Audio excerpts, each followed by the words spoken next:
Bonjour et bienvenue à l'Institut des Libertés pour une nouvelle émission en ce 18 septembre. On est très heureux de vous accueillir. Et je dois dire une première chose avant de débuter, c'est que ce père qui m'a donné la vie m'a aussi donné un super gros rhume. Mais je l'ai eu moi aussi et je l'ai filé à toute la famille. Il l'a filé à toute la famille, à ma mère, à moi. Il n'y a que le chien qui a réussi à survivre. Rodel l'a eu aussi. Voilà. Et on est tous malades comme des chiens. Toi, tu t'en es tiré au bout de 3 jours. Et moi, la bête est robuste. Hein. Oui, et moi, je vais proprement décéder à l'heure où je vous parle. Donc, nous allons assurer cette émission malgré tout parce que the show must go on. Absolument. Mais sachez que je suis subclaquante. Voilà. Et ça tombe bien, la transition est toute trouvée parce que nous allons parler de la dette et de l'état subclaquant de la France. Alors, ce que nous allons faire, c'est que nous allons traiter cette émission en 2 temps. J'ai d'abord lu ce livre pour vous faire plaisir. Absolument. Le déni de la dette, une histoire française de Laure Kenouel-Corré, dont je vous parlerai en seconde partie, qui est un livre intéressant en ce qu'il retrace justement l'historique de la dette française depuis la guerre de 14. Alors on va voir les différents passages ensemble, mais d'abord, avant de rentrer dans l'histoire, sa vie, son œuvre, on va revenir sur ce qui se passe actuellement de la dette française, du service de la dette et dans quel état sont nos finances aujourd'hui, alors qu'on essaie de s'agiter à l'heure où je vous parle pour trouver un gouvernement. Oui, ça doit être très difficile. Pourtant, ça ne doit pas manquer des gars qui voudraient être ministres. Non, ça manque pas. Ça ne manque pas, des gars qui veulent être ministres, mais je pense que c'est peut-être le problème, justement, qu'il y a un peu trop... on dit qu'en général, le succès a beaucoup de pairs. Je constate que l'échec, on a presque tout autant à notre époque. J'ai vu comme ça un truc... qui m'a fait rire sur YouTube, c'était, vous savez, on ouvrait des grilles, et il y avait des centaines de personnes qui se précipitaient pour passer la grille comme ça, ouais. C'était des immigrés ou je sais pas quoi. Enfin, ils arrivaient, il y en avait des milliers qui passaient comme ça, et il y avait la légende, c'était candidature pour le poste de Premier ministre, oui. Tu sais, c'était, tu les voyais tous arriver, tu te disais, en effet, il y a des candidats. Bon, alors la dette. Alors la dette, la première des choses qu'il faut savoir, c'est que, en anglais, en allemand, dette et faute, c'est le même mot, guilt.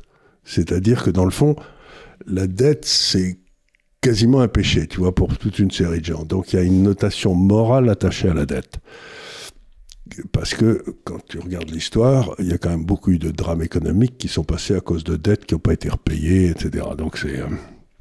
Donc la dette, ça n'a pas une bonne réputation. Et donc j'ai essayé de faire un tout petit résumé des choses qu'il faut savoir sur la dette. La première des choses, c'est le premier graphique que vous allez voir maintenant sur votre écran, qui va apparaître, ébahi. C'est dans le fond la seule chose qu'il y a dans le PIB, c'est pas la dette, c'est le service de la dette, c'est-à-dire combien elle coûte.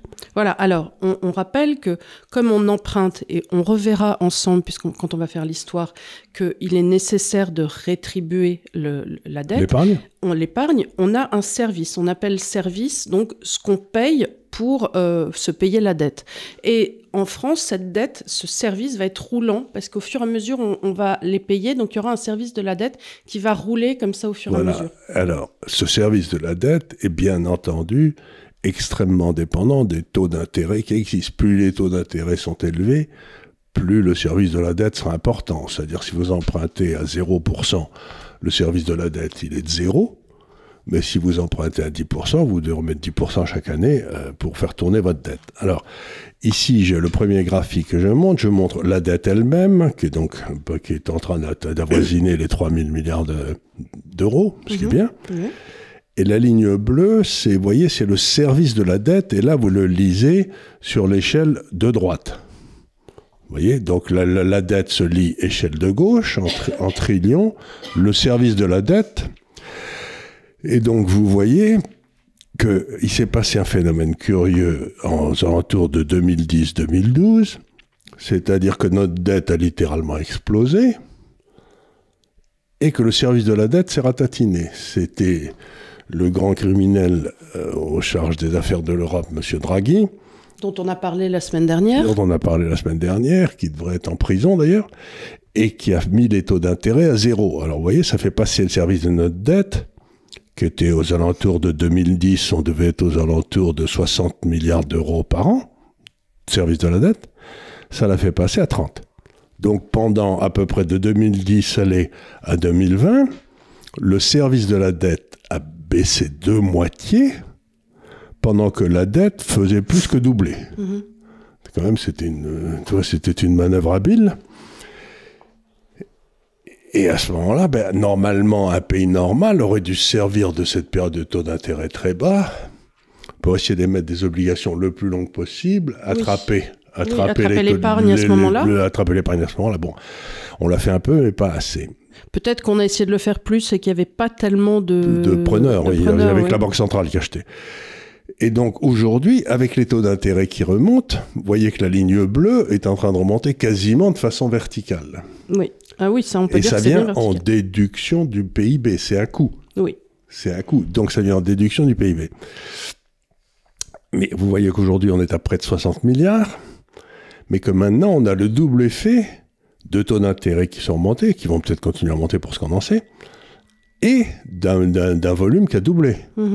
C'est-à-dire que si ça continue à cette allure-là, on va être à 100 milliards avant, ce qui est très supérieur au budget de la défense, ce qui est très supérieur. Donc, ça veut dire qu'aujourd'hui, on est dans une période où le service de la dette est en train d'accélérer de façon énorme par rapport à la dette elle-même. Oui. C'est-à-dire, tout le monde me casse les pieds avec la dette qui est en montée de 300 milliards l'an dernier ou j'en sais rien.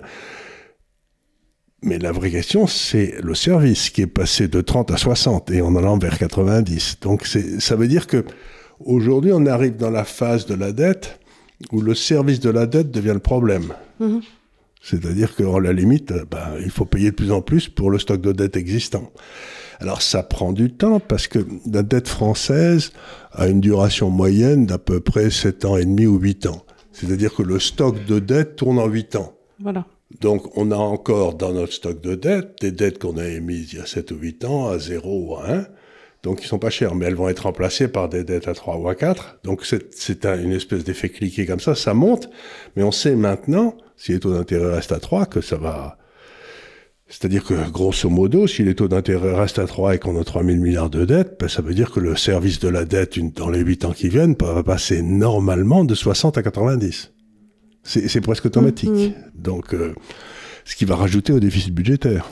Et on rappelle que de l'autre côté, en général, on met le service de la dette face au PIB, à la croissance. On met la dette face au PIB, ce qui est une erreur, mais normalement, il faudrait mettre le service de la dette face... Parce que le service de la dette, c'est un flux, et le PIB, c'est un flux. Donc, il faudrait comparer le service de la dette au PIB, et là, on se rend compte qu'à ce moment-là, ça se détériore à une allure foudroyante. C'est-à-dire que de plus en plus de la richesse créée en France va devoir aller au service de la dette. Ça veut dire que nos capitaux, puisque le service, notre dette est pour moitié détenue par l'étranger, dès qu'ils sont créés, partent ailleurs, à l'étranger, sortent du territoire. Et ça va détériorer notre balance commerciale. Voilà, et ça sort de la croissance potentielle, puisque les capitaux s'en vont.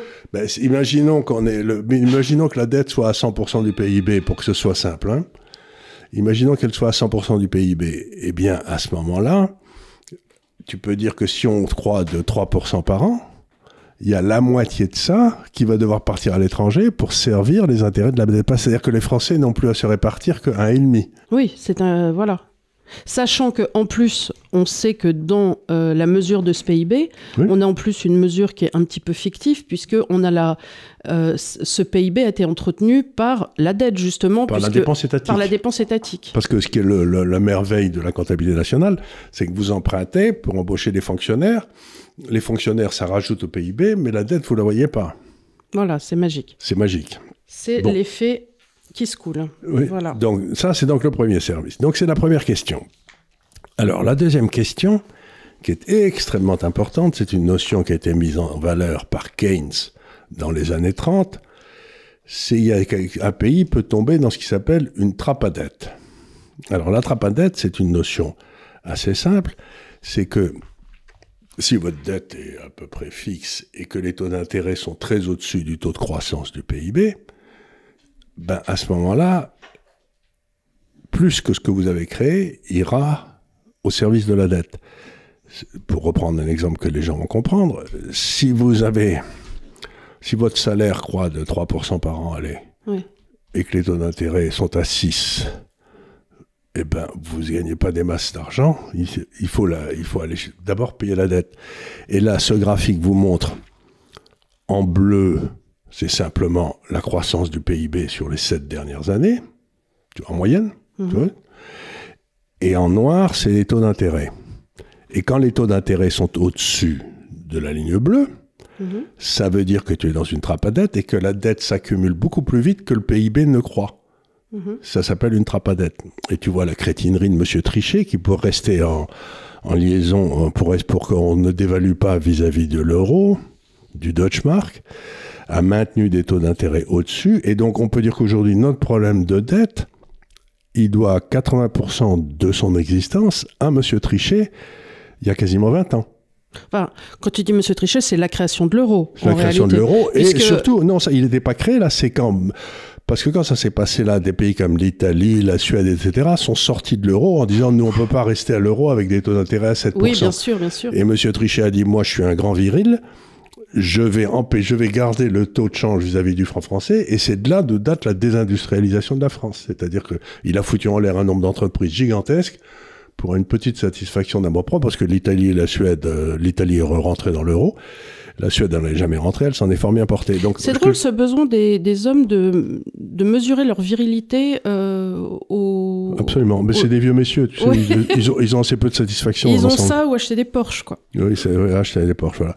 Ben, c'est d'à peu près si crétin. Donc aujourd'hui, on est juste dessus. Alors, qu'est-ce que ça veut dire? Ben, ça veut dire que si par hasard les taux d'intérêt restent aux alentours de 3, allez, hein, et que notre croissance nominale tombe à 2, on est dans une trappe à dette, et ça accroît le problème de la dette de façon exponentielle tout de suite. C'est-à-dire que la dette va croître 50% plus vite que le PIB. C'est-à-dire qu'on est très mal.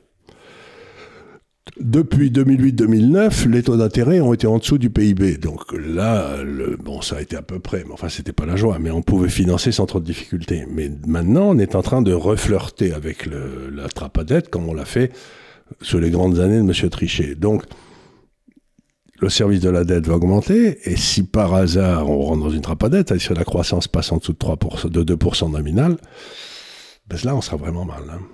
À ce moment-là, ça s'accélère à une allure, les gens ne peuvent même pas imaginer ce que ça veut dire.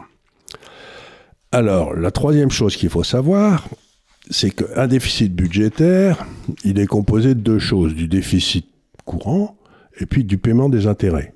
Tu vois, tu peux dire, il y a ce que je paye sur la dette passée, et puis ce que je paye, quel est mon déficit, mais si j'avais pas de dette, quoi, tu vois, et ce déficit, si j'avais pas de dette, ça s'appelle le déficit primaire.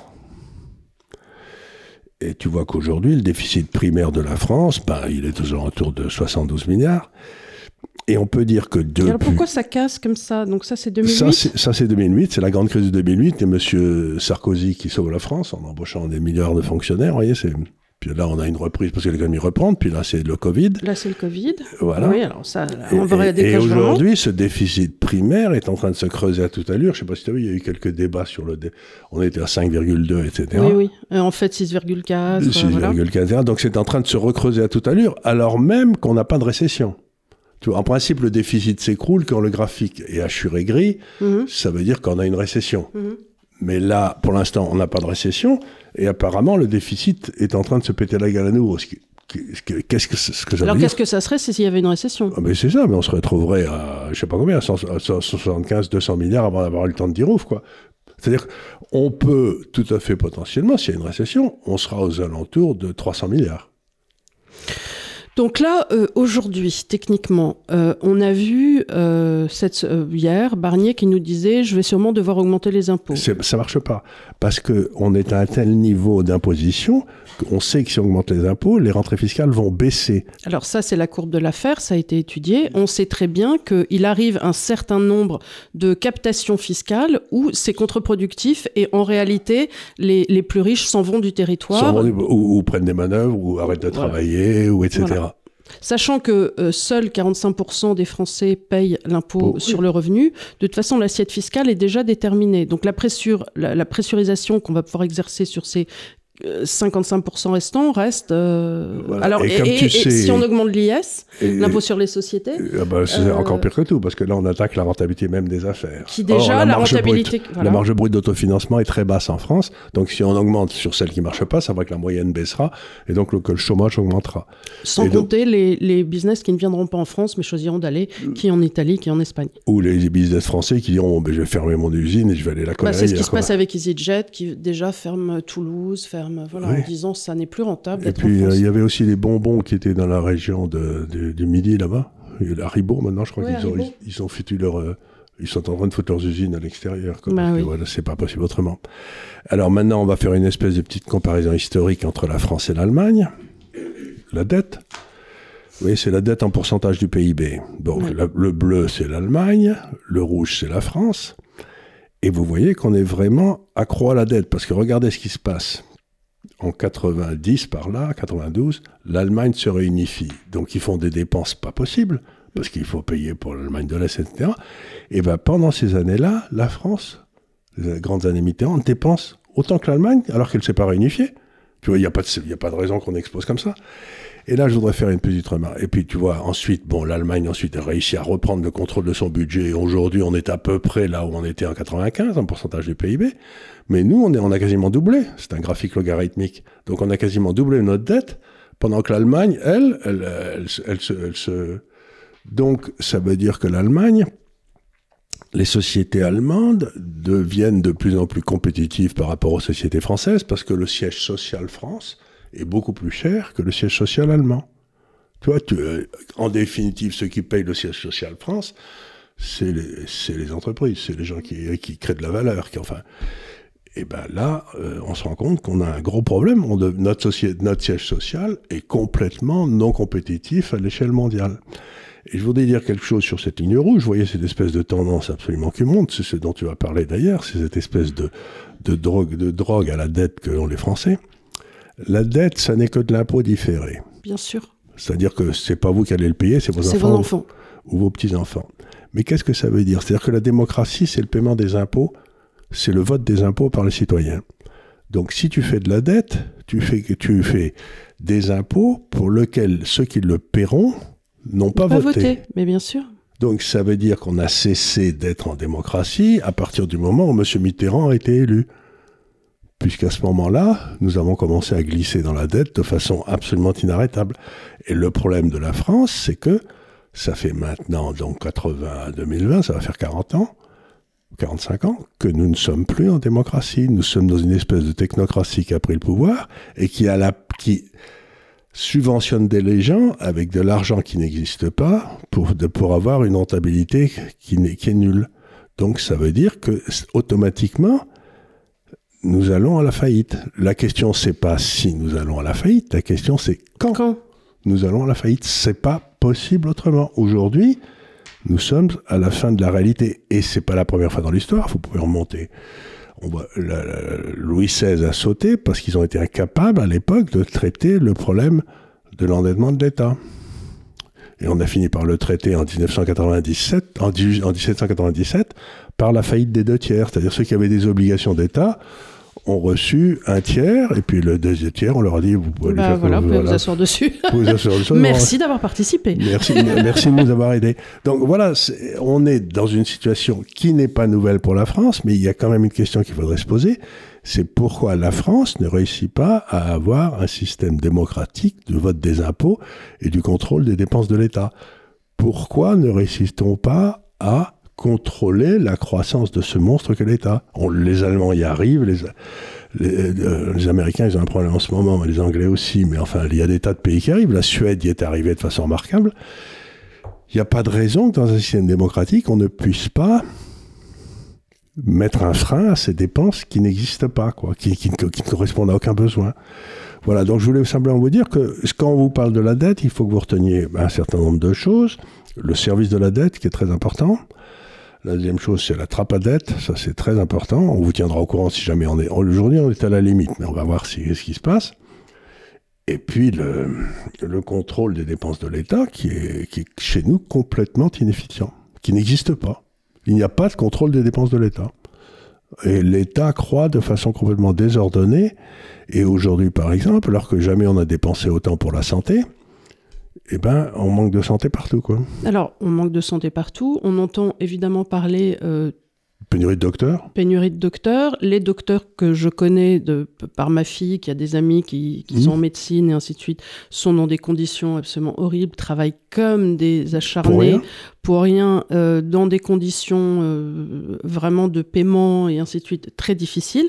Donc oui, où va le pognon? Je ne sais pas. En tout cas, pas eux. Il va dans des personnels administratifs qui soient censés contrôler les dépenses médicales, les dépenses d'éducation. Regardez par exemple dans l'éducation du secteur privé, donc qui est souvent d'origine religieuse en France, coûte 30% de moins que l'éducation publique. Que l'éducation publique. Et voilà, quoi. C'est une réalité. Et moyennant quoi, la solution que trouvent les gens de gauche, c'est de dire il faut fermer l'enseignement privé parce que... Ça fonctionne trop bien. Et que, attention, c'est horrible, dans les écoles catholiques, ils font du catéchisme. Oh non, incroyable. faut mettre les gens en prison pour ça. Oui, c'est horrible. C'est comme si dans les cours des écoles publiques, on ne faisait pas du catéchisme marxiste. Mais, Non, mais sans compter, moi j'ai été prof de caté, les élèves qui étaient juifs ou musulmans n'étaient pas du tout obligés d'être en cours de catéchisme. En fait, mais ils y allaient souvent. Oui, puis quand on allait à Lourdes, ils étaient là. Il y avait une table particulière pour ceux qui mangeaient pas de porc. Et le cours était le matin, du vendredi, et sinon ils embauchaient 1 heure plus tard, c'est tout. On faisait cours de, je sais plus, c'était de 8h30 à 9h30. Et puis sinon, les élèves qui voulaient pas faire catéchisme arrivaient à 9h30 le vendredi, c'est tout. Bon, c'était pas, tu vois, c'est pas... C'était une occasion pour eux de ne pas aller au catéchisme. Voilà. 9h30, c'est quand même mieux que 8h30 quand même. Mais sinon, c'était tout.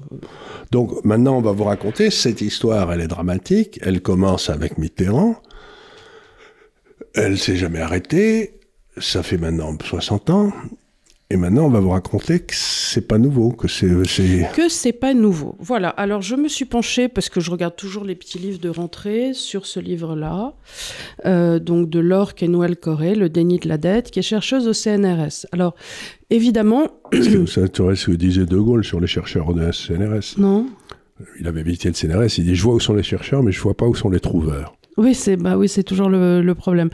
Donc, le problème de ce livre, il y en a deux. C'est que, il y a forcément un biais keynésien, très lourd. Donc, à chaque fois qu'on contourne une réforme libérale, on nous explique que c'est terrible et qu'on va tous mourir. Alors, le biais keynésien, c'est d'expliquer aux gens que les dépenses de l'État créent de la croissance. Voilà. Donc là, à chaque fois, on t'explique que grâce à l'État, ça... Et en revanche, quand même, comme c'est une chercheuse, j'ai trouvé que la recherche de fond était extrêmement bien faite et que les journaux, ainsi de suite de l'époque, les recensements étaient extrêmement bien faits. Cela dit, je ne le conseillerais qu'à des personnes qui sont capables de lire entre les lignes et de refaire l'histoire. Sinon, ça peut vous irriter. Voilà. Alors, on commence en 14-18 où la dette commence à financer la guerre. Et pour ça, on a créé les bons du Trésor qui s'invitent dans les foyers.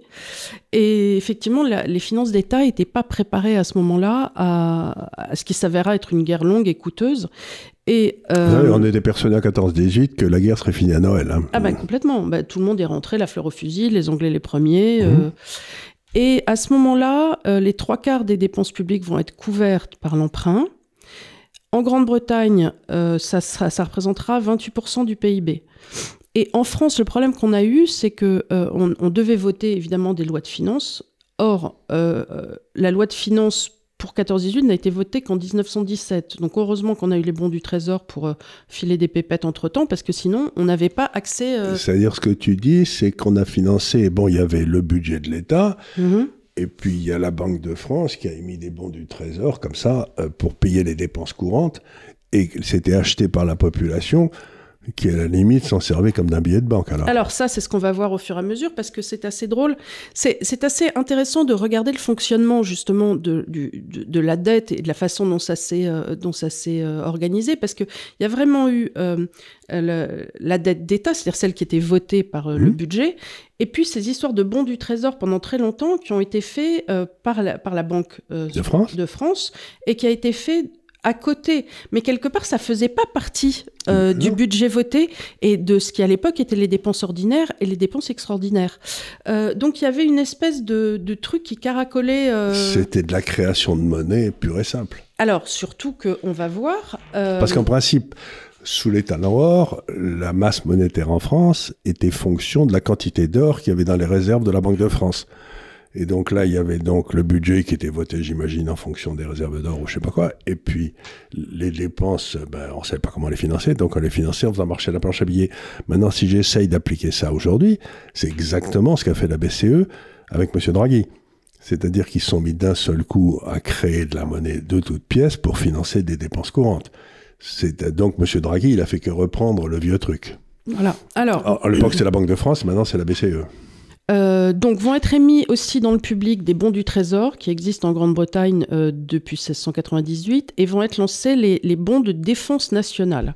Alors ça a été lancé en 1915 par Alexandre Ribot et c'est des bons de 100 francs à plus de 1000 francs à échéance de 3, 6 ou 12 mois et ça donne du 5% payable d'avance.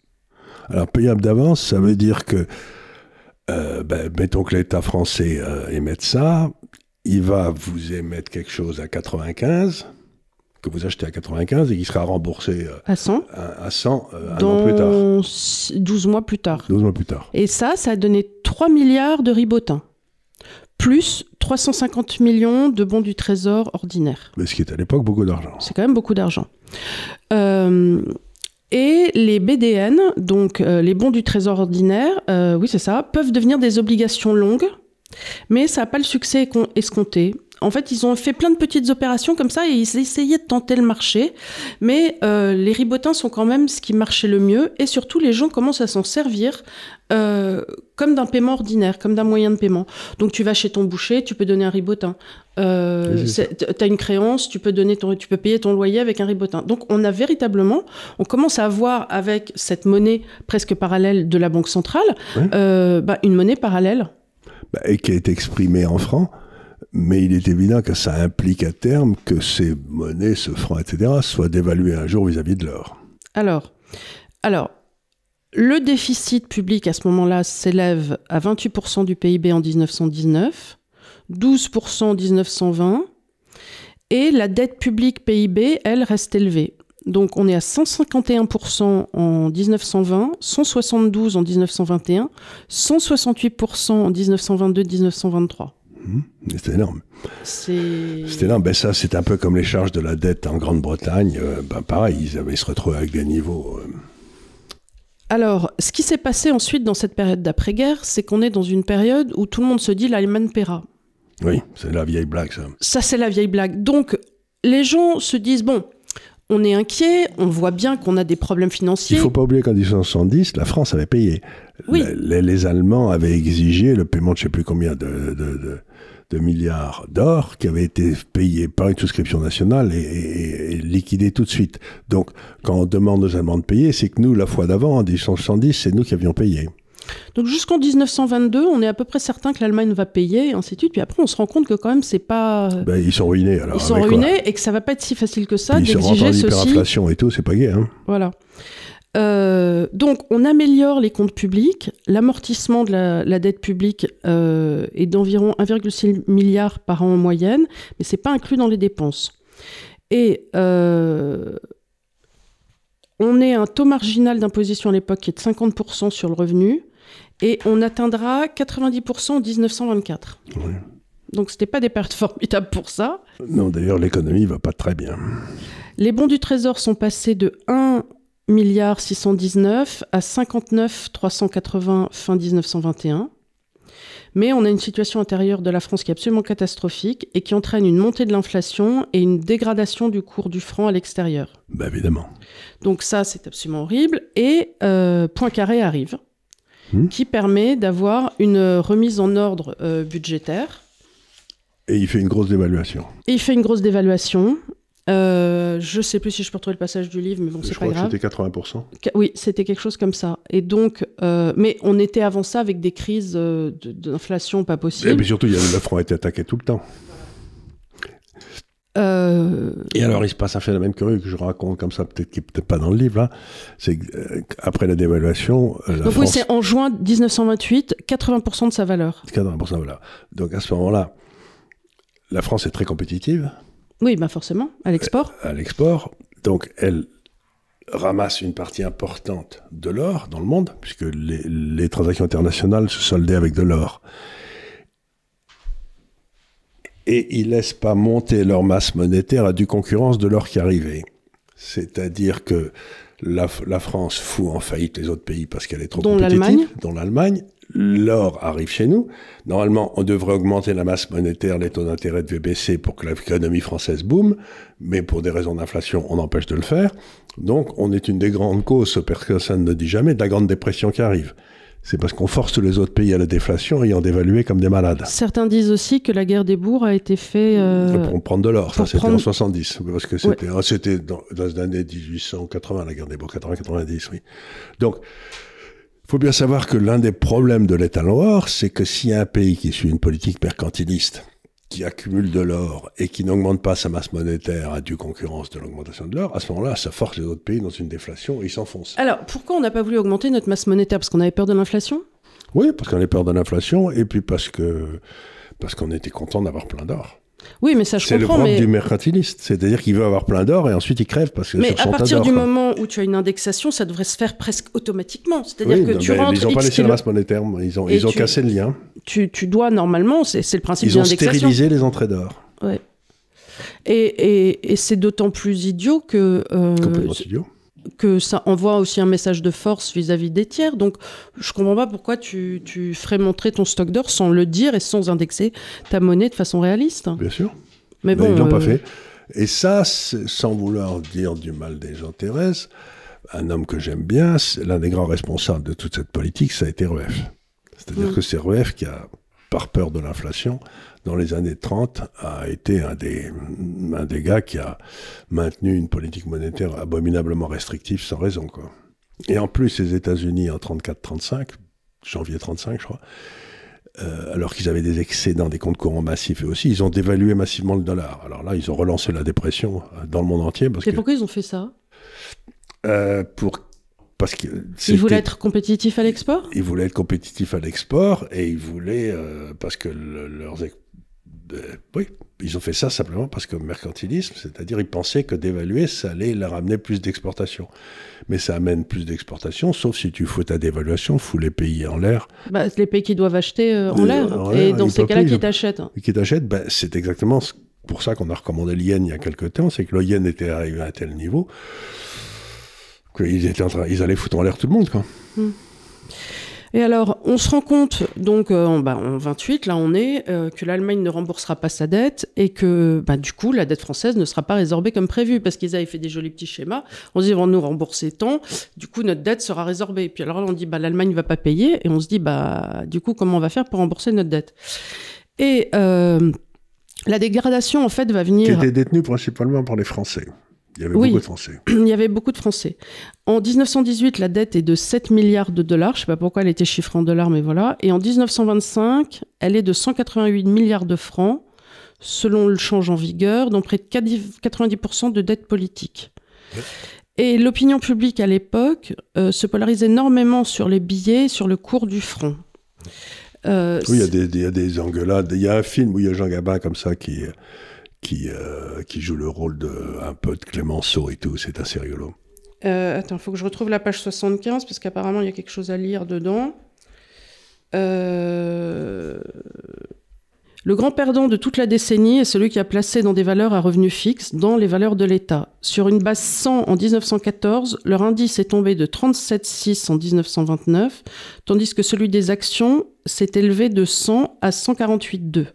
De fait, la valeur réelle des biens est une notion un peu vague pour les contemporains et ils ne le percevront qu'à partir de 1922-23. Oui, parce qu'on sortait de 1797, mais de Napoléon, la stabilisation monétaire de Napoléon, de 1800 à 1914, il n'y a eu jamais d'inflation. Donc, l'idée que la monnaie puisse varier était une idée qui avait disparu. Et c'est pour ça que tu as des proverbes en français, comme par exemple « qui paie ses dettes s'enrichit ». Oui. Parce que ça veut dire que, en effet, comme les taux d'intérêt étaient supérieurs au taux de croissance, si tu payes ta dette, tu t'enrichis en effet. Mais ça, c'était typiquement un proverbe d'un temps déflationniste, où les prix baissaient. La quasi-totalité de la hausse du niveau de vie pendant le 19e siècle, en Angleterre et en France, s'est faite par la baisse des produits, du prix des produits.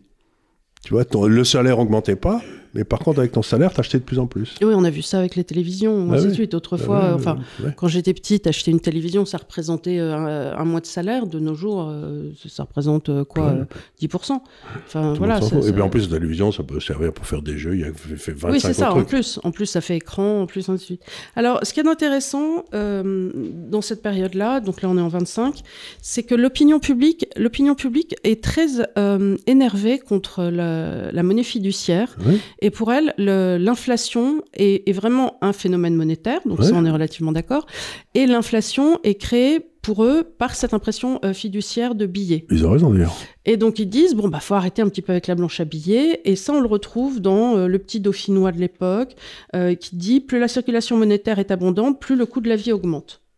Donc il y avait quand même... En fait, tu vois, c'est juste, mais c'est une faute. Oui. Ça veut dire, plus on imprime de billets, plus la valeur de la monnaie baisse. Et donc, en fait, je me tue à expliquer aux gens que l'inflation, c'est pas la hausse des prix, c'est la baisse de la valeur de la monnaie. Et on voit que donc on a un comité d'experts, rapport de comité d'experts de 1926, on est bien conscient, l'opinion publique voit dans la dette publique un effet, mais aussi une cause de la crise monétaire et budgétaire. Ben oui. Donc, c'est assez intéressant parce qu'on se rend compte qu'en réalité, c'était une vraie discussion de l'époque et que les gens avaient presque une meilleure culture économique qu'aujourd'hui. Et en particulier, sur les problèmes de commerce extérieur, ils y étaient très très sensibles. Quand la balance commerciale française se détériorait, tout le monde comprenait que c'était pas une bonne nouvelle, il fallait faire gaffe, qu'il allait se passer quelque chose sur le franc français, quoi. Alors, arrivent les années 30 qui sont des entrées en crise et des déflations. Et à ce moment-là, les économistes sont convaincus de deux choses, qu'il faut équilibrer le budget et maintenir le franc. Alors, on a toujours cette obsession, effectivement, d'un franc fort. C'est complètement idiot. Et cette politique... La Suède, par la même époque, elle a laissé filer sa monnaie et elle a protégé son appareil industriel pendant toute la dépression. Donc les années de grande dépression n'ont pas été terribles en Suède parce que ils restaient compétitifs. Et donc ils ont cette idée de politique déflationniste qui se traduit par des mesures de limitation de la production agricole et des baisses du prix de l'énergie, mais surtout par des réductions de dépenses publiques. Et par exemple, l'une des grandes idées... Et là, on est sur Laval et Jacques Rueff et Charles Rist. C'est ça, et Charles Rist. Et l'idée, c'était, on va baisser le salaire des fonctionnaires. Mais il y a un truc qui s'appelle l'effet cliquet, c'est-à-dire que les gens ne se rendent pas tellement compte si leur niveau de vie baisse à cause de l'inflation, mais si tu leur fais passer leur salaire de 100 à 90, ils gueulent comme des putois, tu vois, ça c'est parce qu'eux, ils ont pris des engagements en fonction des 100. Donc, on s'est rendu compte pendant les années 30 que un certain nombre de prix, en particulier les salaires, ne s'ajustaient jamais à la baisse. C'est-à-dire que la grande thèse de Rueff, c'est que le coût du travail allait baisser.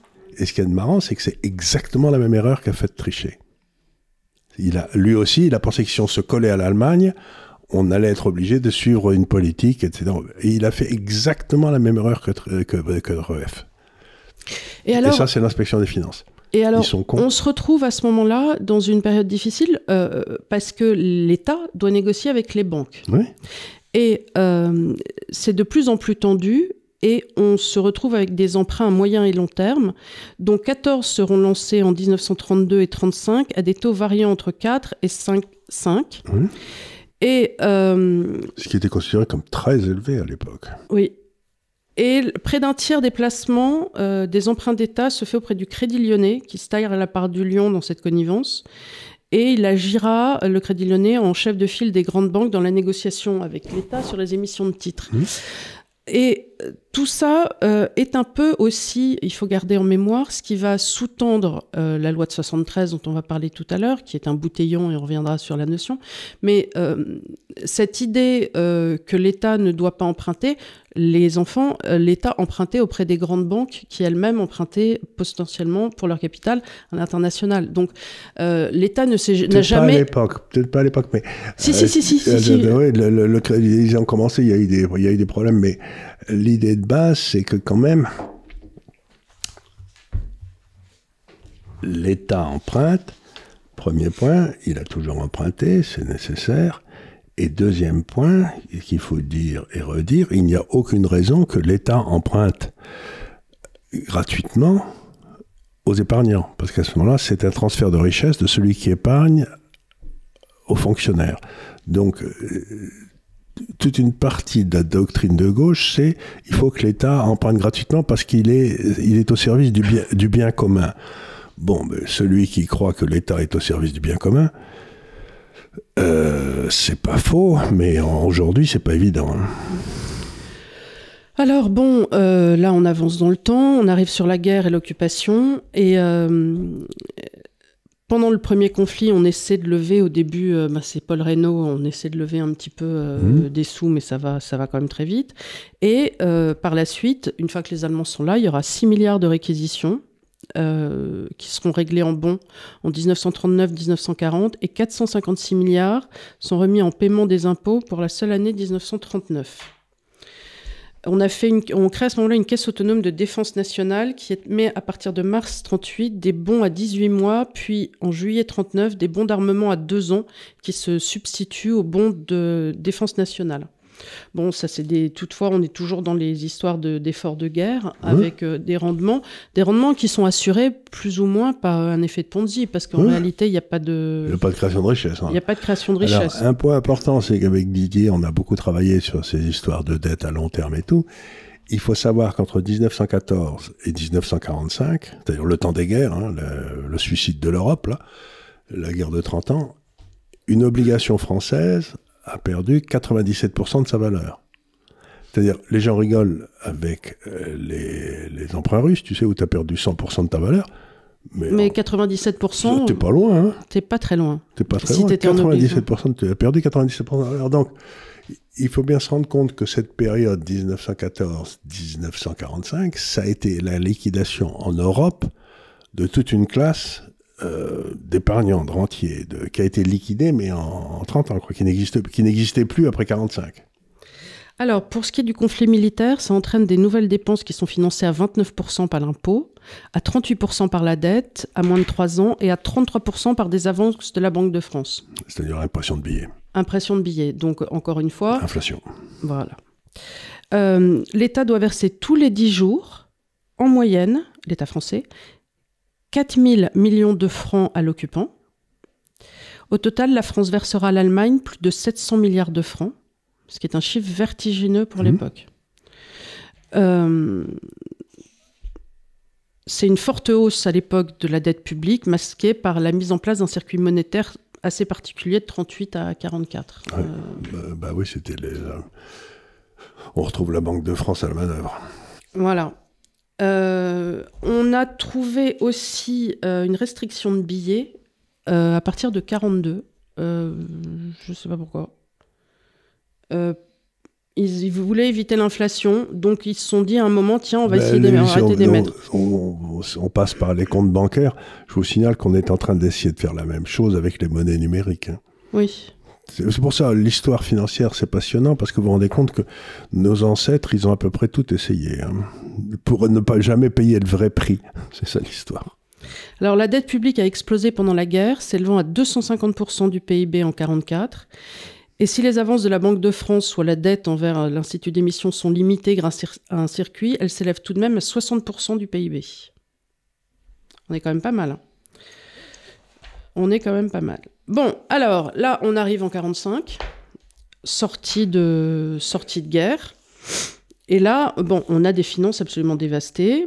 Le ratio de dette publique PIB se situe autour de 30%, mais ça n'inquiète pas trop les contemporains, parce qu'on se retrouve avec une croissance quand même de 5%. Voilà, c'est-à-dire encore une fois, là on se retrouve à une croissance de 5% réelle. Oui, réelle. C'est-à-dire que nominal, l'inflation devait être à 4, 5, 6, donc on était à 10%. Donc à 10% par an, la dette se liquide assez rapidement, quoi. Alors, les finances publiques directes s'élèvent à plus de 60% des investissements, alors que c'est 30% en Grande-Bretagne. Et à ce moment-là, on a l'instauration aussi, on y pense, de la sécurité sociale en 1945. Et du système de retraite par répartition par Pétain dans les années 41-42. Et le montant des dépenses sociales qui s'additionne aussi, de fait, au PIB qui commence à créer donc une dépense supplémentaire, si d'aventure on n'en avait pas eu assez. Donc en 1959, ça sera à 14,3% du PIB. Et ça sera, les dépenses sociales, 24,5% en 81.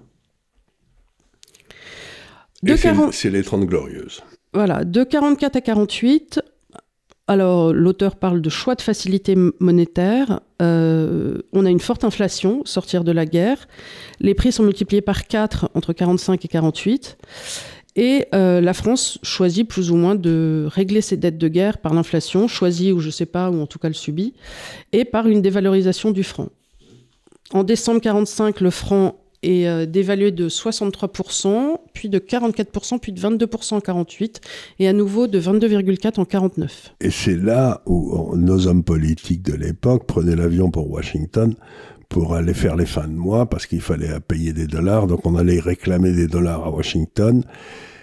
Et ce qui est intéressant... Ils n'avaient pas l'amabilité de les amener directement comme ils font maintenant à l'UE, parce que maintenant ils les amènent directement à Madame von der Leyen, les billets. Absolument, ils les donnent directement dans les comptes nécessaires, mais là il fallait aller les mendier, donc c'était les ministres français de l'époque qui allaient à Washington, ça faisait partie, et ils revenaient avec quelques milliards de dollars. Ce qui les aidait, ou quelques centaines de millions, parce qu'à l'époque, c'était pas la même chose. Donc ça, c'était la grande période. Mais ce qui est intéressant, c'est que l'Allemagne, pendant ces années-là, sous la conduite d'un homme qui a été ensuite qui a été chancelier, qui était ministre des Finances, Erhard, il a fait exactement le contraire. Il a refusé d'imprimer, etc. Et l'Allemagne s'est reconstruite à peu près en même temps que la France, mais sans inflation. C'est donc le choix du système politique français dans les années 40-48, ça a été d'abord de l'inflation. Alors, je vais lire ce passage parce que je le trouvais intéressant. On retrouve cette volonté d'éviter le débat au Parlement sur l'élévation du plafond des avances de la Banque centrale, synonyme pour l'opinion publique d'une mauvaise gestion de l'État qui va au-dessus de ses moyens. C'est d'ailleurs à l'occasion d'une nouvelle demande d'avance de la Banque centrale que le gouverneur de la banque, Wilfried Baumgartner, envoie au président du Conseil Edgar Faure sa lettre de remontrance en date du 29 février 1952 qui exhorte le gouvernement à redresser les finances publiques par une hausse d'impôts. Elle a un grand retentissement. La Banque de France consentira de nouvelles avances au Trésor, mais à minima, en attendant des mesures de redressement financier. Alors c'est intéressant parce qu'on voit bien donc par là qu'il y avait quand même un dialogue subtil entre le gouverneur de la Banque de France et le président du Conseil à l'époque, Edgar Faure, en disant « non, je t'avance pas, si tu m'avanceras, non, je t'avance pas ». Et il y avait donc quand même un contre-feu. Edgar Faure, c'est celui qui disait toujours... c'est pas les girouettes qui tournent, c'est le vent. C'est le vent, voilà. Parce que lui, c'était un spécialiste. C'est quand même important de voir que dans les dépenses publiques... Il y avait des hauts fonctionnaires qui continuaient à...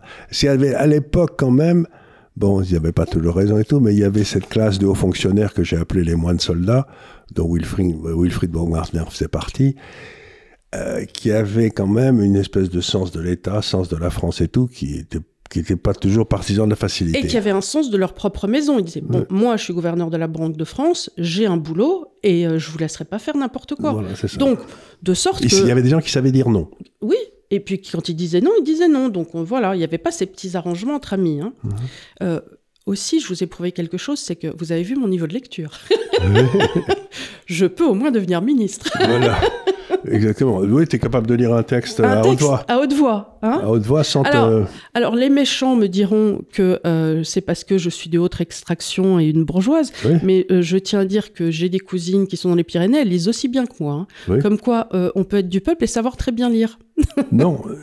Et encore une fois, quand j'ai simplement regardé les épreuves du certificat d'études des années 50, et je ne suis pas persuadé que les types du bac aujourd'hui sont capables de les passer. Hein. C'est-à-dire qu'on a considéré maintenant comme normal que le peuple soit bête et illettré. Eh ben, c'est pas ce qu'on pensait il y a 50 ans. Et puis encore une fois, moi j'ai vu un extrait de Lina, de Ouvrier à la chaîne, qui était chez Renault. Mais les gars, on leur demandait qu'est-ce que vous lisez à la pause. Et les mecs disaient je lis Malraux, je lis Céline. Oui. Enfin bon. Voilà, donc encore une fois, c'est au contraire. Hein.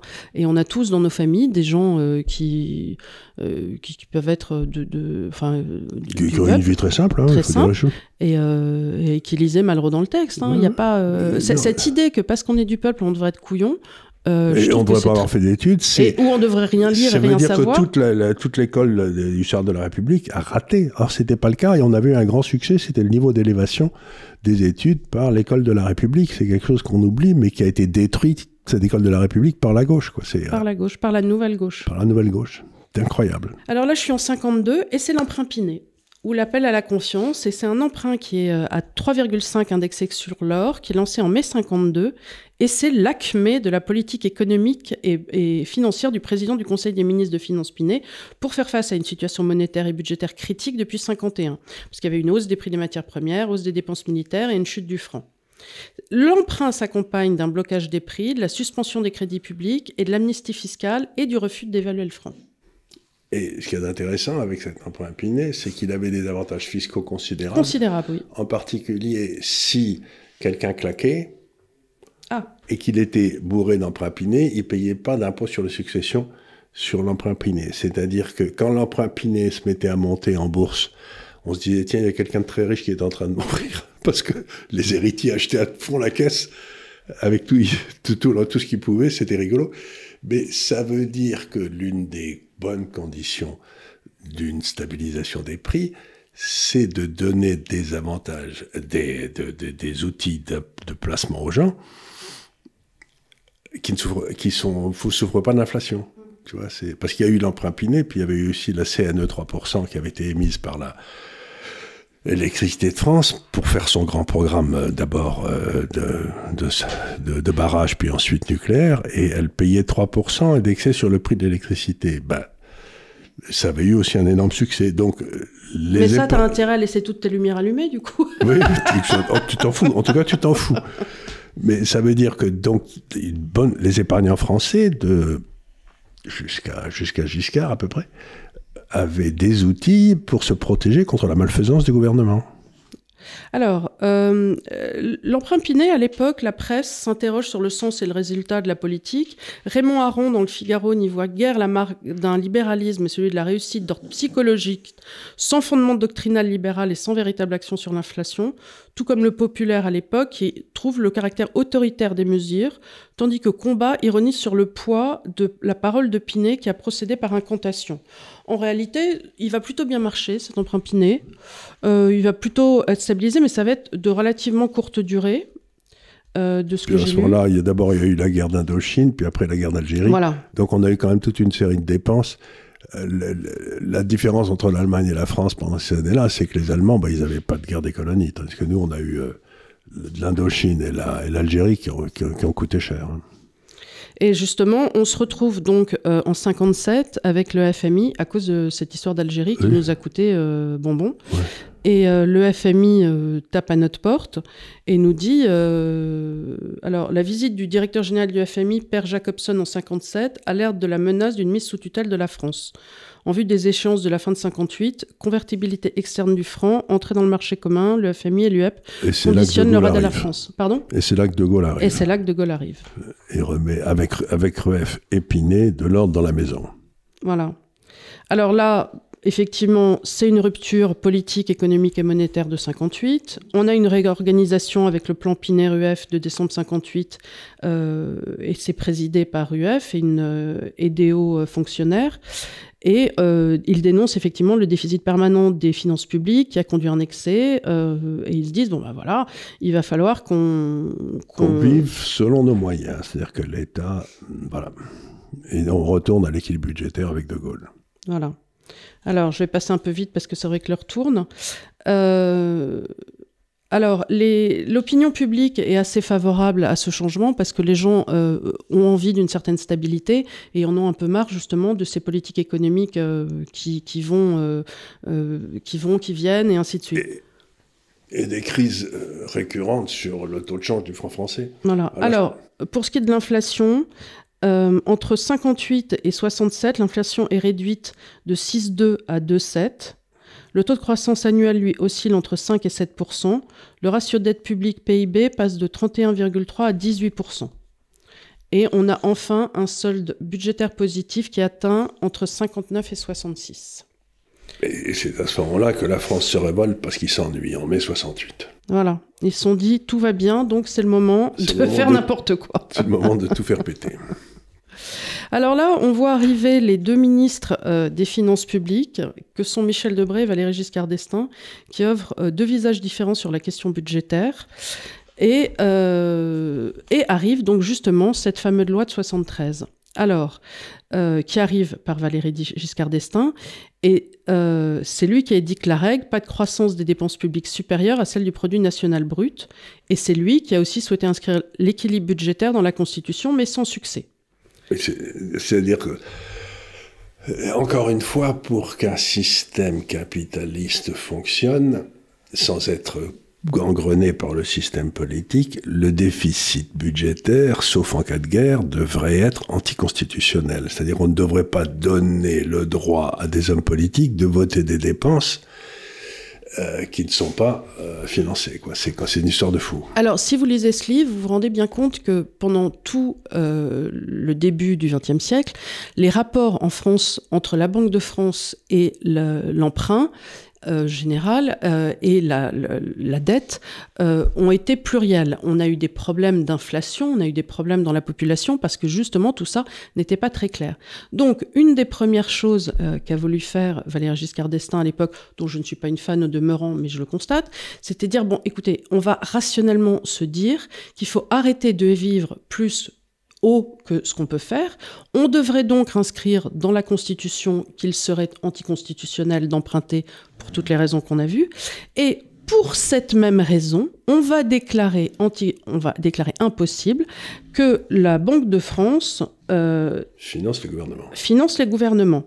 Parce qu'il fallait arrêter de se financer gratuitement et qu'il y ait cette forme de tutelle également. Mais c'est-à-dire que... Mais cela dit, attends, à l'époque, l'État avait quand même la possibilité toujours de se financer auprès de la Banque de France, mais dans un cadre, oui, avec un montant déterminé. Le problème, c'est qu'ensuite arrivent les crises pétrolières et ce montant va être dérisoire par rapport à l'inflation et ce qui va s'en suivre. Mais c'était juste, on dit, bon, écoutez, on va arrêter cette gabégie parce que sinon on emprunte, ça va dans tous les sens. On met un seuil, voilà, ouais, au-delà duquel, c'est comme si vous disiez, voilà, un plafond, vous savez, quand vous conduisez... C'est ce que vous avez dans votre compte en banque, vous avez un découvert autorisé. Voilà, bah, c'était pareil. C'était pareil, la Banque de France donnait au gouvernement un découvert autorisé parce qu'ils avaient des problèmes de fin de mois, mais que le mois prochain, ça serait réglé, parce que les rentrées fiscales peuvent être très saisonnières. Donc, Alors après, les gens vous disent, oui, parce que vous vous rendez compte, sinon on pourrait emprunter auprès de la Banque de France, et ainsi de suite. Alors déjà, les gens... depuis 93, c'est guère possible, puisque de toute façon, on a Maastricht et on ne peut pas emprunter auprès de la Banque de France parce qu'elle-même dépend de la BCE, donc je ne vois pas de quoi on parle. Et ensuite, en quoi ça serait une bonne idée, même structurellement? En quoi vous trouvez une bonne idée qu'un organe de l'État puisse créer de l'argent gratuitement sans aucun risque, pour lui? C'est certainement pas une bonne idée. Donc l'idée que moi, si je devais être un jour ministre des Finances, qui risque pas de m'arriver, ben je dirais que l'État doit emprunter au même prix que tout le monde. Il n'y a pas de raison que l'État ait de façon à ce que les dépenses soient financées avec leur vrai coût. Dès que vous introduisez des faux prix dans les taux d'intérêt ou dans les taux de change, ça part en dig-dig. Alors, on a relancé des grands emprunts. Alors, attends, je ne sais plus en quelle année je suis. Je suis en 74, là, je crois. Oui, mais ça, c'était la crise pétrolière. 73, voilà. Ouais. L'appel à la Banque de France reste faible, mais on relance aussi des emprunts d'État. C'est marrant parce qu'ils ont arrêté avec ça. Hein. Mais les emprunts d'État, après ça, on en a eu sans arrêt. C'est devenu automatique. Mais à l'époque, quand les budgets étaient à peu près à l'équilibre, lancer un emprunt d'État, c'était annoncer en quelque sorte que on allait faire un truc comme le programme nucléaire. Oui, voilà. C'est-à-dire qu'il y avait des grands projets. Tandis que maintenant, les emprunts d'État, il y en a tous les jours. Hein, tous les jours, il y a des trucs qui sont émis. Mais c'est pour financer des dépenses courantes. Et c'est là qu'est le danger, parce qu'il y a plus... Autrefois, un emprunt d'État, c'était une grande nouvelle, quoi. C'est ce que m'avait dit un agent de change un jour. J'étais jeune, c'était en 81, 82, 83. Il dit, j'étais violemment contre Mitterrand, disait l'agent de change. Mais avant Mitterrand... Les gens de change touchaient, je crois, 0,5% pour placer l'emprunt d'État. Oui. Donc, comme il y en avait très peu, c'était une bonne rente, mais pas plus que ça. Mais à partir de Mitterrand, où on a eu des emprunts de savoir qu'en foutre, ils ont touché 0,5%, les 60 agents de change, sur tous les emprunts d'État, et ils se sont fait une fortune pas possible. Donc, le type disait, quand je pense que j'ai été contre Mitterrand...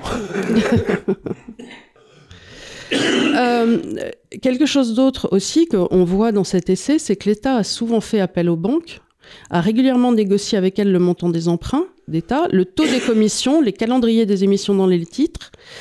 Et Mais ça, c'est pas de l'argent qui est créé. C'est-à-dire, si tu réfléchis en termes monétaires, il y a des dépôts qui sont dans la banque, l'État a besoin d'argent, il dit aux banques, vous allez me prêter de l'argent et on va le retirer des dépôts. C'est une espèce, et ensuite les banques les placent chez leurs clients. Donc il n'y a pas création monétaire. Mais si la Banque de France imprime du papier à la demande de l'État, là il y a création monétaire. Donc la loi de 73, c'était beaucoup pour empêcher la banque de faire de la création monétaire. Alors, après, dans la dernière partie du livre, après toutes ces parties-là, on a la politique du quoi qu'il en coûte, Whatever It Takes de Mario Draghi, avec... Quoi qu'il en coûte, c'était notre président. Mais alors, figure-toi, Whatever It Takes, Whatever It Takes, c'était Mario Draghi. Mario Draghi en 2012. En 2012. Et directement avec, là, une accélération... Je crois que la masse monétaire en Europe a quadruplé en 10 ans. Oui, c'est ça. C'est une histoire de fou. Donc, on se retrouve aujourd'hui, et je ne sais pas si vous avez vu ce qu'il a dit cette semaine, M. Draghi, il dit qu'il faut emprunter 800 milliards par an pour que l'Europe investisse dans le réchauffement atmosphérique et je ne sais pas quoi d'autre, la politique industrielle. Je ne sais pas si vous vous rendez compte, M. Mario Draghi est en train de dire que la Commission européenne va remplacer les États, emprunter 800 milliards et les investir au nom des États. Dans les États. Mais qu'est-ce qui lui donne ce droit? C'est pas dans la Constitution européenne. Les Européens n'ont jamais voté pour ça. Donc, M. Mario Draghi prévoit comme solution à tous nos problèmes d'emprunter. Quand vous allez à ce que je vous ai montré tout à l'heure, on a déjà assez emprunté. Il me semble. C'est vraiment l'histoire de « vous nous avez assez aidés », tu sais. Oui, bien sûr. Donc, Mario Draghi, il n'imagine pas tous ces hauts fonctionnaires d'autres solutions qu'un accroissement de la dette qui passe par leurs mains pour être investi parce qu'eux, ils sont intelligents. Mais c'est vraiment les généraux français qui, en 1942, parleraient encore de la ligne Maginot, quoi. L'investissement par l'État, ça ne marche pas. Mais attends, l'investissement par l'État, encore une fois, c'est quelque chose qu'on avait expliqué dans les cycles d'Aftalion aussi. Quand tu es dans les 30 Glorieuses et que effectivement tu as besoin de reconstruire des routes, de faire des centrales nucléaires, ainsi de suite, tu peux te dire, à la rigueur, faisons une entreprise un peu keynésienne, certes, mais on va avoir quelque chose de tangible. À la sortie, là, si c'est pour faire des transferts sociaux, et recruter des fonctionnaires pour les mettre dans un millefeuille territorial qui eux-mêmes ne sont pas créateurs de valeur et qui ensuite amènent des cotisations sociales pour les dettes, pour les retraites, tu te dis, il n'y a véritablement pas de création de richesse. Donc, où va ce pognon ? C'est juste des transferts sociaux et la certitude de continuer sur des budgets qui sont votés pour... C'est encore une fois, c'est l'Union soviétique qui... aujourd'hui, moi, je me rappelle, pendant les années Brejnev, c'était un... Bon, les années Brejnev, ce qui se passait, c'est que tout le monde savait que ça marchait pas en Union soviétique. Oui. Et tout le monde, tous les Russes, tout le monde le savait. Et l'idée de base de tous les types à qui tu parlais, c'était que surtout personne ne bouge. Oui, bah oui. Parce que si quelqu'un bouge, ça pourrait tout faire péter. Puis il y a Gorbatchev qui est arrivé, qui a tout fait péter. Et aujourd'hui, j'ai l'impression qu'en Europe, on est dans une situation où tout le monde sait que ça va pas du tout et qu'il faut que personne ne bouge.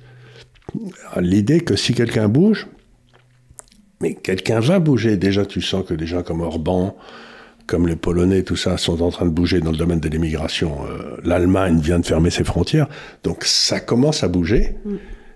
Et à partir du moment où tu bouges dans une situation qui est extraordinairement dangereuse, fragile, ben, les effets secondaires peuvent devenir très forts très vite. Donc, aujourd'hui, on est littéralement dans la situation des années Brejnev, avec un système étatique qui a été monté de toutes pièces, qui ne marche pas, et personne ne sait comment en sortir. Et donc on dit surtout, vous faites pas, tu sais, c'est la vieille blague du type qui tombe dans une fosse à purin, là, Oui. et il en a jusque-là, et un autre qui tombe dans la fosse à purin, et il lui dit qu'est-ce qu'il faut faire, surtout ne pas bouger. Oui, si vous avez du purin jusque-là, c'est... Oui, non, faut pas bouger. Faut pas bouger. Arrête de bouger, quoi. Oui, oui. Ben, on est dans la fosse à purin. Surtout ne bougeons pas. Mais un monde qui ne bouge plus est un monde qui est condamné à mort. Bah, c'est-à-dire qu'il bouge, mais il bouge à la marge. Il bouge pour faire de la communication ou des choses, mais ils font rien de concret. Tu communiques sur le fait qu'il ne faut pas bouger. C'est bien, tu penses ça. Tu communiques en mettant la cravate de Teddy Riner en place. Oui, j'ai pas mis de cravate aujourd'hui, j'aurais dû. Tiens, j'ai oublié. Mais c'est... donc, oui, c'est ça. Tu remets la cravate de Teddy Riner en place. Surtout Teddy Riner, il fait 25 mètres de haut et toi, tu fais 60 cm. Mais c'est pas grave, tu sautilles. Tu sautilles, oui. Donc, on a aujourd'hui... J'ai vraiment l'impression qu'on a aujourd'hui des figurants. Oui. Bah, c'est un théâtre d'ombre, bien sûr. Et ils vont nous occuper, Je crois que ça a coûté 28 millions, la dissolution. Bon, alors c'est pas grave, c'est l'État qui paye, mais... Oui, c'est comme disait Hollande, ça coûte rien, parce que c'est l'État qui paye. Mais c'est petit à petit, quand même, tous ces 28 millions, ça finit par faire des milliards, quoi. C'est toujours pareil. Oui, mais aussi, il s'est passé quelque chose, c'est qu'on est passé dans les 10 dernières années du billion, du milliard, au trillion, qui est 1000 milliards, sans que personne m'ait dit que... Sans que tu aies reçu le mémo, quoi. Parce que, honnêtement, moi, à partir d'un certain nombre de zéros... Oui, tu peux plus compter. Je sais plus ce que ça veut dire. Ah bah oui. Bah, c'est pour ça qu'on avait dévalué aussi, parce que ça devenait... Quand tu commences à calculer les appartements au trillion, là... Oui. Moi, je me souviens très bien, c'était pendant l'été 70. L'été 70, oui, je crois que... J'étais aux États-Unis, donc j'avais fait des économies. J'étais venu passer les vacances en France. Et pendant l'été 70, Pompidou a dévalué. Et j'étais très, très, très content parce que j'avais des dollars, tu sais. Ah. Et donc, je me suis retrouvé d'un seul coup avec... Millionnaire. Non, mais avec beaucoup plus d'argent dans moi. Je me dis, mais c'est vachement bien ce truc-là. Donc, j'étais très, très content. Mais évidemment, j'aurais eu des francs français. T'aurais eu des francs français, t'aurais été moins content. Et t'aurais dû partir aux États-Unis un an plus tôt. Avec mes francs français, ça aurait été... Donc, quand tu as une monnaie étrangère et que tu dévalues, c'est le pied. Voilà. C'est pour ça qu'avoir du yen, c'était pas idiot. Avoir du yen, c'était pas idiot. Bon, bah écoutez, j'espère que cette petite émission sur la dette, sa vie, son œuvre, vous aura intéressé. Le DAF aura été très sage, vous l'avez à peine vu, à peine entendu. Faut dire que c'est des grosses journées pour lui, là. Oui, il sait que ça va être dur. Il sait que ça va être dur. Je sais pas de quoi on parlera la semaine prochaine, mais on trouvera, parce que... les événements, on pourra peut-être parler du gouvernement, s'il y en a un. Non, mais ça, tu le fais avec Léo. Je le fais avec Léo. Voilà. Mais peut-être ce que j'espère, c'est qu'on aura un gouvernement et une déclaration du Premier ministre. Tu sais, quand il parle... Oui, il fait une sorte de lettre d'intention. Oui, c'est son discours à l'Assemblée... peut-être on pourra en parler parce que c'est sur cette déclaration qu'on verra si j'ai eu raison d'être relativement gentil avec monsieur Barnier. Moi, je pense que tu es d'une nature trop optimiste et qu'encore une fois, tu as péché par ta gentillesse. Mais écoute, il vaut mieux dans ce sens-là, au moins on ne t'en tiendra pas rigueur d'avoir été trop gentil et peut-être trop candide. Voilà. C'est-à-dire qu'il m'arrive de penser disons que tu laisses sa chance au produit, mais voilà. Je ne sais pas si tu as eu raison. En plus, j'aime bien l'idée de dire il y a peut-être des hommes politiques encore qui existent qui cherchent le bien du pays, mais je peux me tromper. Oui, on peut se tromper. Il y en a eu par le passé. Écoute. Oui, il y en a eu par le passé. Voilà, mais écoutez, je vous remercie énormément de nous avoir suivis. Suivez-nous sur les réseaux sociaux, mettez-nous des pouces, c'est très important. Parlez-en autour de vous. Et aussi. On est toujours à 355 000, il faut continuer. Oui, on va arriver à 400 000. Je ne sais pas pourquoi. Et si vous voulez apprendre à gérer votre épargne, rejoignez-nous à l'Université de l'épargne. On sera toujours heureux d'avoir des followers en plus. Voilà, on vous dit à très bientôt, à la semaine prochaine. Merci.